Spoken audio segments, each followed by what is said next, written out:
काशीपुर में property dealer Saurabh Agarwal ने गुरुवार को रामनगर रोड स्थित एक होटल में प्रेस वार्ता आयोजित की। इस दौरान उन्होंने खनन माफिया और शराब माफियाओं से जान माल के खतरे की बात कही और पुलिस से आरोपियों की जल्द गिरफ्तारी की मांग की। सौरभ अग्रवाल ने आरोप लगाया कि दोनों पत्रकारों द्वारा उन्हें लगातार ब्लैकमेल किया जा रहा था और धमकियां मिल रही थी, जिसके चलते उन्होंने दिलप्रीत सिंह सेठी के माध्यम से उच्च अधिकारियों से न्याय की गुहार लगाई। उन्होंने कहा कि इस मामले में उन्होंने सभी साक्ष्यों के साथ संबंधित अधिकारियों के पास जाकर कानूनी कार्रवाई की मांग की थी। सौरभ अग्रवाल ने ये भी बताया कि पत्रकारों के खिलाफ मुकदमा दर्ज होने के बाद अब खनन और शराब माफियाओं का भय बना हुआ है, जो किसी भी समय घटना को अंजाम दे सकते हैं। इस प्रेस वार्ता में उनके साथ मुजीब अहमद और अमित चौहान जैसे अधिवक्ता भी मौजूद रहे। और किसी भी अफवाह पे ध्यान न रखें। पहली बात तो मैं ये कहता हूँ, हमारे विकास गुप्ता जी का, दिलप्रीत सिंह जी का कहना है कि ये दो पत्रकारों की लड़ाई है, न कि सौरभ अग्रवाल की।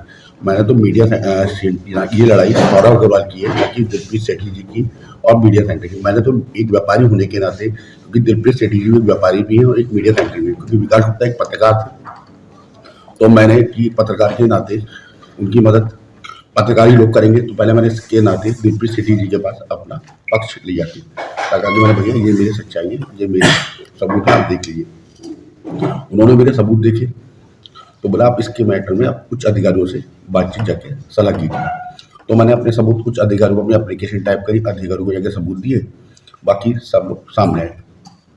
जो विकास गुप्ता कहते हैं कि मेरे 25 साल के कैरियर में मैंने कोई आज तक ये नहीं करा, वो नहीं करा, फलाना नहीं करा, सन 2012 में उसका सबूत मैं आपको मीडिया के सामने दूंगा। 2012 में लॉरेन मोहल्ले की शकुंतला देवी है, इन पर पहले भी मुकदमा दर्ज हुआ था 420, 468 में।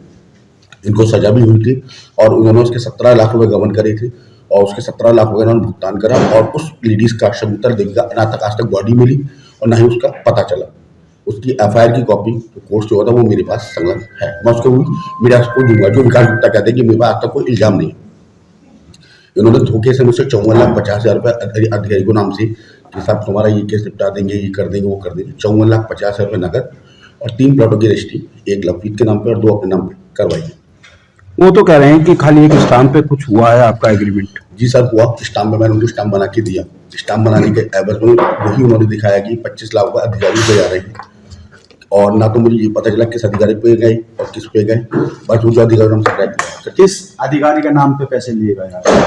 उन्होंने तो उच्च अधिकारियों को कहा कि जो तुम्हारे पे एप्लीकेशन आई थी, मेरे प्रॉपर्टी डीलिंग का काम है, पेमेंट थोड़ी सी लेट से भी जरूर होती है, पेमेंट में आगे पीछे हो जाता है, उसके नाम पे उन्होंने कुछ सर्वर खेड़े से एप्लीकेशन आई थी और अगले दिन सबने अपनी एप्लीकेशन वापस ले ली, फैसला ले दिया था कि हमें सौरभ अग्रवाल से हमारा कोई मनमुटाव नहीं है। उनका तो यह कहना है ना कि आपका और आपके मामा जी के बीच का विवाद है और ये पूरा बात जो हो रही है रामपुर से रिलेटेड है। वो झूठ बोल रहे हैं इस मामले में। मेरा जो मामले में मामा जी का कहते हैं कि रामपुर वालों से विवाद है, उसमें मुझे हाईकोर्ट से प्रोसीडिंग स्टे मिला हुआ है। मेरा उनसे विवाद जो चल रहा है वो मेरा अपना जमीनी विवाद चल रहा है और उसमें मैंने हाईकोर्ट से प्रोसीडिंग स्टे मुझे मिला हुआ है, तो उसमें वो कोर्ट में विचाराधीन है, जिसका मुझे प्रोसीडिंग स्टे मिला हुआ है। उनका ये कहना है कि कल उनके पिताजी ने भी आपके खिलाफ तहरीर दी है। हाँ। उनका ये कहना है कि आपने उनको चेक दे रखे थे। मैं अपनी तहरीर में वो 8 लाख का चेक का हवाला खोल चुका हूँ। मैंने आपको मीडिया में भी दिखाया कि वो लगातार मुझसे कैसे पैसे ले रहे हैं और बैंक HDFC बैंक की भी मेरे पास सारी डिटेल्स है। उनका एक लड़का रहता है, उनका रिंकू, वो मेरे HDFC बैंक से 2 लाख रुपए का चेक कैश करवा के खुद लाया, उसकी भी HDFC बैंक की डिटेल्स है। आप चाहेंगे तो मैं डेट भी वो दे दूंगा जिस डेट वो बैंक से कैश निकाल कर लाए। उसमें उनका ये कहना है ना कि उन्होंने डंपर बेचकर जमीन खरीदी थी और जमीन में कुछ घोटाला है और फर्जीवाड़ा है उसमें। ने डंपर बेच के जमीन खरीदी थी उन्होंने, तो डंपर बेच के मुझे पैसे कहते, पहले डंपर यदि वो बेचते तो पहले अपना राजस्व का भुगतान करते। 72 लाख रुपए का उनका 2022 का राजस्व है, जिसमें डिफॉल्टर हुए बैठे हैं, उनकी आर्थिक स्थिति बड़ी है, तो वो 2022 का अपना 72 लाख तो जमा नहीं कर पा रहे और प्लॉट खरीदेंगे। पहले वो अपना 72 लाख का भुगतान तो कर दें, उसकी भी मेरे पास डिटेल्स है।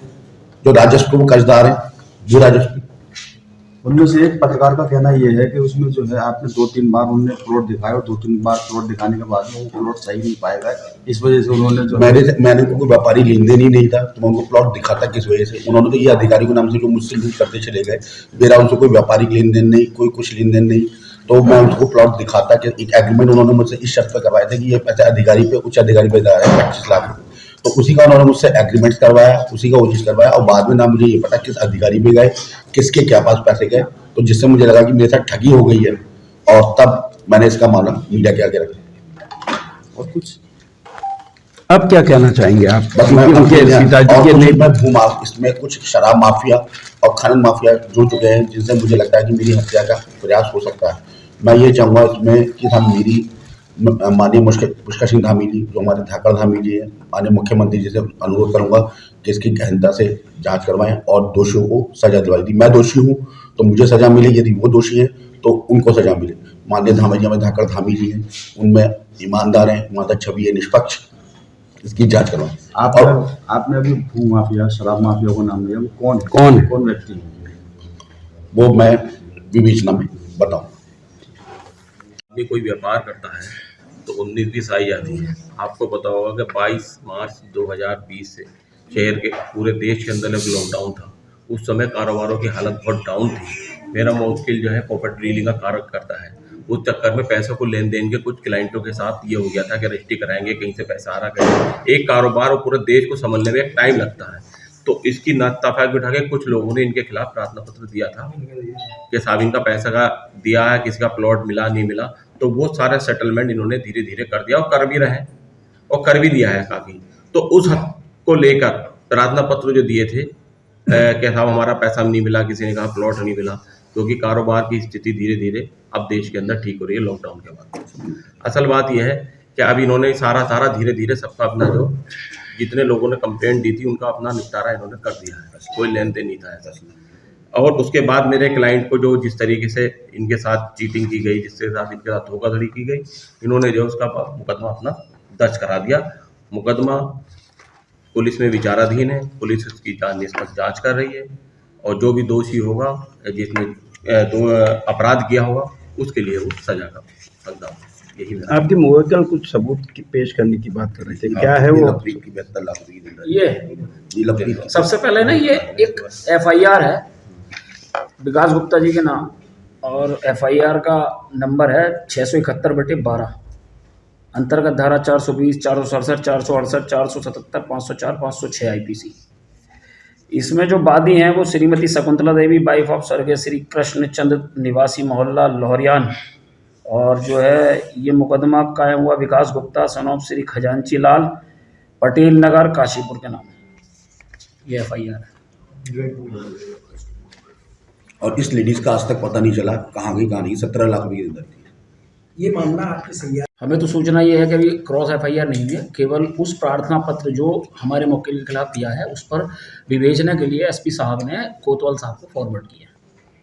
अब जिस तरीके से जो मामला सामने आ रहा है कि ज़मीन नहीं दी, पैसे इनको देने थे, और इन पे आरोप लगाए जा रहे हैं कि इन्होंने फर्जी ज़मीन हमें दिखाई और फर्जी तरीके से हमारे से पैसे ले लिए, और पैसे जो थे इन्होंने देने थे, इनके पैसे उनके पैसे थे जो इनको देने थे, वो पैसे उन्होंने दिए हैं। देखिए, कहने को कुछ भी कहते रहे, उन्होंने अपनी जो है लगभग एक लाइव अपनी वीडियो पर डाली है अपनी फेसबुक ID पर। उसमें उन्होंने कहीं भी जो वीडियो उनकी पैसे के आदान प्रदान करते हुए बनी है उसके विषय में अपना कोई स्पष्टीकरण उन्होंने मीडिया के समक्ष आज तक प्रस्तुत नहीं करा। अपनी लाइव में भी उन्होंने कहीं ये बात नहीं कही कि वो पैसे का आदान प्रदान किस चीज़ का था। सबसे बड़ा विषय तो ये है कि वो सारे स्पष्टीकरण दे रहे हैं, सारी सफाई दे रहे हैं, लेकिन वो जो आदान प्रदान और किस अधिकारी को क्या हिस्सा जाना है, जिस चीज़ की चर्चा वो कर रहे हैं, उसके विषय में आज तक कोई अपना स्पष्टीकरण वो नहीं दे पाए। सबसे बड़ी बात ये है, अगर वो सही हैं तो उन्हें अपना स्पष्टीकरण, जैसे फेसबुक ID के माध्यम से लाइव आए, उन्होंने उस वीडियो पर आज तक कोई टिप्पणी प्रस्तुत नहीं की है। वो जो विचारणीय प्रश्न ये है। बाकी साहब एक जानकारी, अगर जो मेरे से पैसे किस लिए मांगे गए थे? किससे? मेरे से, मतलब आपसे पैसे किस बात के मांगे गए थे उनके द्वारा? देखिए, पैसे इसलिए मांगे गए थे कि तुम्हारे ऊपर गैंगस्टर की कार्रवाई होने वाली है, गुंडा एक्ट की कार्रवाई होने वाली है, आपके खिलाफ जितने प्रार्थना पत्र आए हैं आपको एक भूमाफिया की सूची में शामिल किया जाएगा, एक रजिस्टर थाने में आपके खिलाफ बनेगा जिसमें आपके समस्त प्रमाण पत्र, जो जितनी प्रार्थना पत्र आए हैं उन प्रार्थना पत्रों को संलग्न करके आपके खिलाफ गुंडा एक्ट की कार्रवाई करके आपको जेल भेजा जाएगा। आपकी सारी संपत्ति सरकार